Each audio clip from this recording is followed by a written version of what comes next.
Welcome to this week's small group gathering. Last week in your small group, you took a daring look beneath the surface and hopefully became a bit more aware of the 90% of ourselves that we tend to either keep to ourselves or that we may even be unaware of in the ways we live our lives. This week, we get the chance to take a look at one of the most profound ways our lives are shaped and influenced, and that is through our experiences of and our relationships with systems. Whether we are aware of it or not, systems are all around us. Have you ever seen a flock of birds move as one across the sky?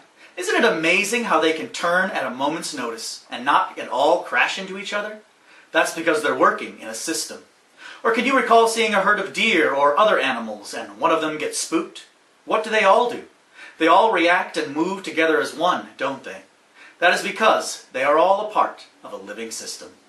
We too, as human beings, are a part of many systems. Understanding systems reveals to us the different groupings of people we are a part of or have been a part of in our lives, as well as the ways we have been influenced or have learned to be as a part of those systems. Your workplace is a system. Your neighborhood is a system. Your social groupings are systems. Your family is a system. Even our church is a system. In each of these systems, we have learned and developed specific ways of being. We have specific roles we play, specific tasks we perform, and specific ways we have learned to feel safe, to be successful, to protect ourselves, or to handle different issues that may arise in our life and in the life of our systems. I shared the story in Sunday morning a couple of weeks ago about running in a 5K race, and how that was a good illustration of being part of a system. Everything from the crowd cheering to the people ahead of me and all of those people who passed me by during the run influenced the way I ran because I was functioning as a part of that specific system. During this small group, we're going to take a look at one specific system. It is the system that many believe has had the most impact and influence on our overall being, and that is what is known as our family system.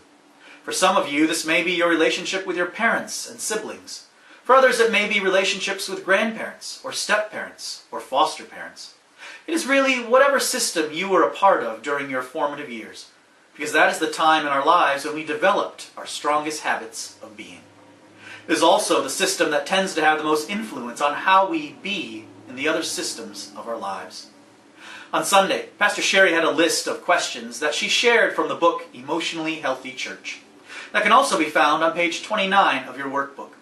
They refer to the commandments that are part of every family system.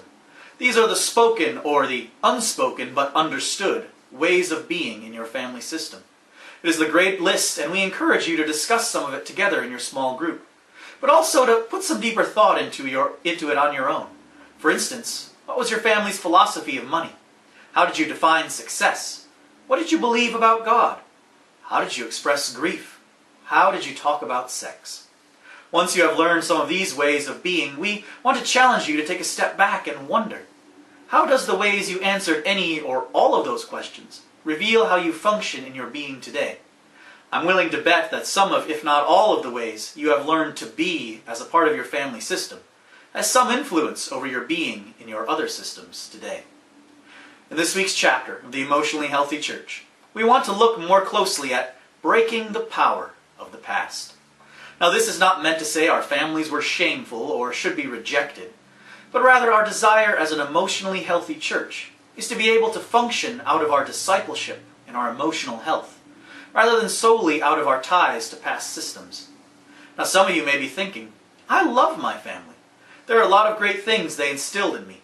Maybe things like honesty, hard work, compassion, generosity. And those are all great gifts that, of course, we want you to strengthen and utilize in your everyday life.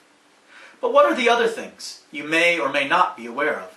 Things that put us in an automatic way of being, that don't allow us to operate with the freedom to discern what is best in our relationship with God and with others. What parts of our system might be keeping us from living more fully out of the design God has for our lives as God created us to be? In your scripture study, you're going to get a chance to look at the fall of Adam and Eve, creation's first family. You will get a chance to discuss their family system and the ways we as human beings still act out of the influence of that system. Growing our emotional health cannot happen without understanding the greatest level of influences that have occurred on our lives, and that level of influence came for many of us through the system we were a part of during our formative years. We all know the old saying, you can choose your friends, but you can't choose your family. Well, we can't choose our family, or the impact they have had on our lives. But what we can choose is to be aware of how our systems and how they tend to influence us.